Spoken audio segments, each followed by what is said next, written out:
Your life is an expression of your programs because 95% of your life comes from the subconscious.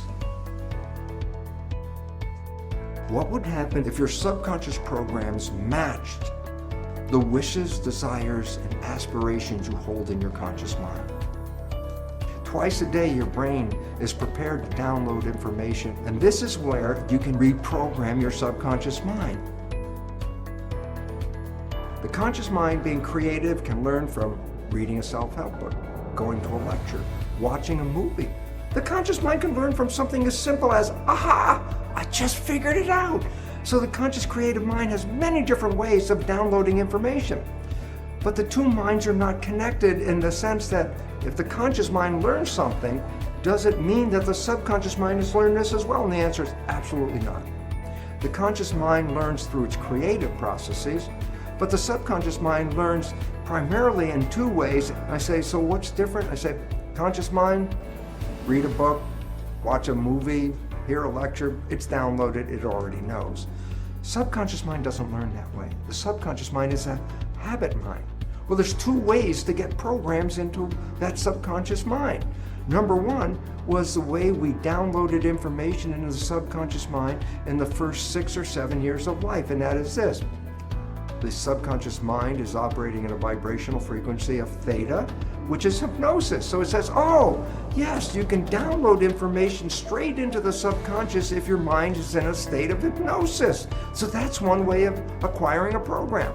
I said, well, the first 6 or 7 years, that's brain of a child is predominantly operating in theta hypnosis, but now you're older, now what do?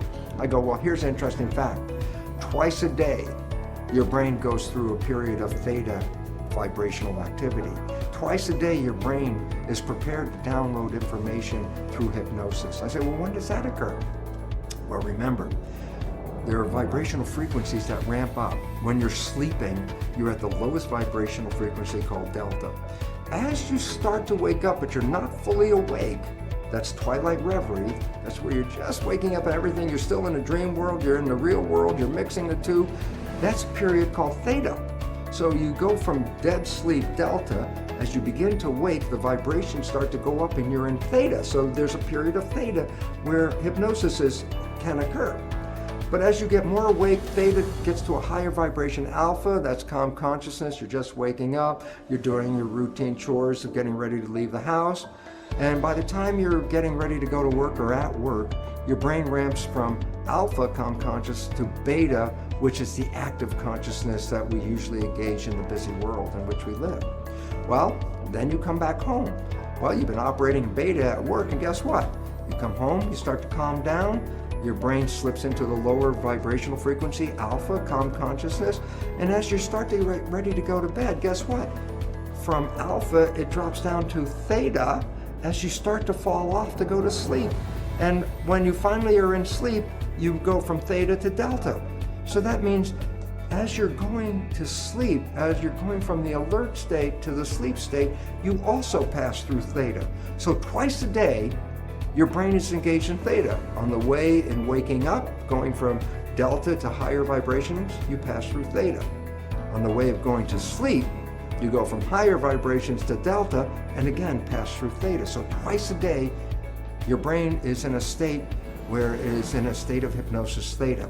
And this is where you can use subliminal tapes to reprogram your subconscious mind.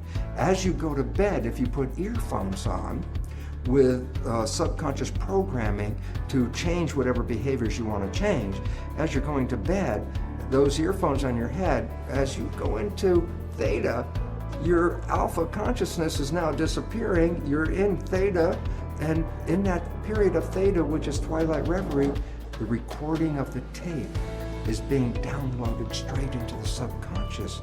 And that's how subliminal tapes work. So if you want to change a program, you can select a tape that will have the program that you desire to put into your mind. And every night as you go to bed, just put the earphones on and you will be in a process of self-hypnosis. Hypnosis is indeed the first way the subconscious mind learns. But after you pass 6 or 7 years of age, the subconscious mind learns in a different way, and that is called habituation. Meaning, if you repeat something and repeat it and repeat it, the subconscious mind will download it and make it a habit. So for example, you wanted to learn the ABCs. How did you learn the ABCs? You started A, B, C, D, E, and then you couldn't remember, and then you started A, B, C, D, E, F, G, and you repeated, and finally you get to Z. And guess what? After repeating the alphabet hundreds of times, there's a point where now it's part of the subconscious. So guess what? It's now downloaded in your mind. If I ask you to give me the sequence of the alphabet, you can simply rattle off unconsciously A through Z without even thinking about it. Why? You created a habit that downloaded the alphabet. So, after you're 6 or 7, and you want to change programming your life, a way of doing it is the conventional way, is creating a habit, repeating something on almost a religious level. Let me just make it clear. A sticky note on the refrigerator is not a habit. A sticky note on the refrigerator is more or less a wish. Every time you look at it, I wish that would be true, but that's not a habit. A habit means you have to do something and repeat it and repeat it and repeat it. That's the way you learn everything after you're 7, and that's how you learn how to drive a car, for example, or the work that you do, or whatever activities you get involved with. When you repeat them, they become habits in the subconscious mind. But now comes a very important issue. What are the programs you have to change in your subconscious mind?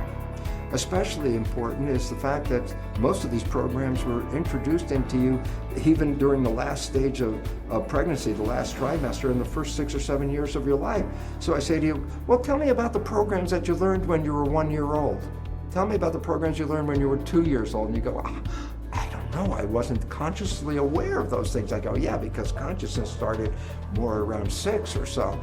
So I say, well, how do you know then the programs that you have? Here's the fun part of the whole thing. Science has revealed that we operate our lives 5% of the time from the conscious mind, and 95% of the time our behaviors are controlled by the programs in the subconscious mind. What does it mean? It's simple. Your life is essentially a printout of your subconscious programs. That's what you're operating 95% of the time. So you want to know what the programs are? It's very simple. Look at your life. The things that work for you and that come to you and the things that you want come to you because you have programs in the subconscious that encourage their being there. But anything you struggle with, anything you have to work hard at, anything you put an effort into, you're doing that because you're trying to overcome a program of limitation that is preventing you from going there. So all you have to do is look at your life and say, hey, what works for me works because I already have programs to support that. What I'm struggling with in life, I'm having a problem with because I have subconscious programs that do not encourage that behavior. So right away you automatically know what behaviors do you want to change. They're the ones that you have difficulty with. Okay, how do you change them? Well, you can use self-hypnosis, the subliminal tapes. You could change them by creating new behavioral habits that you repeat every day religiously, changing the old behavior and rewriting it live every time, saying, no, don't do it that way. No, don't do it that way. Talking to yourself and saying, that's not what I want. This is what I want. And you constantly repeat this to yourself. Guess what? Habit will inevitably change that program and put it into the new program. So now we're down to a very fundamental understanding of life. And that fundamental understanding of life is this. Your life is an expression of your programs because 95% of your life comes from the subconscious.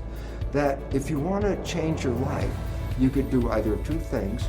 Stay in the conscious mind, be mindful, or 2, rewrite the programs in your subconscious mind. Think about this. How many of us talk to ourselves and say, oh, come on, Bruce, don't do that. That's such a stupid thing. And I'm talking to myself to try to change a behavior. And it's very frustrating because the more I talk at myself, the less the behavior is changing.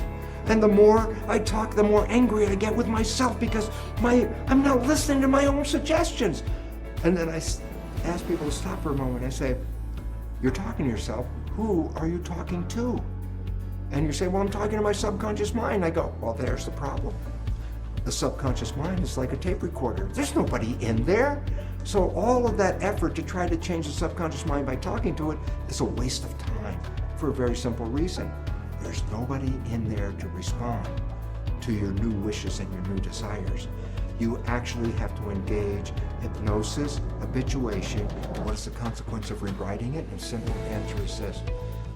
What would be the consequence if your subconscious programs matched the wishes, desires, and aspirations you hold in your conscious mind? Thank God we can reprogram the subconscious mind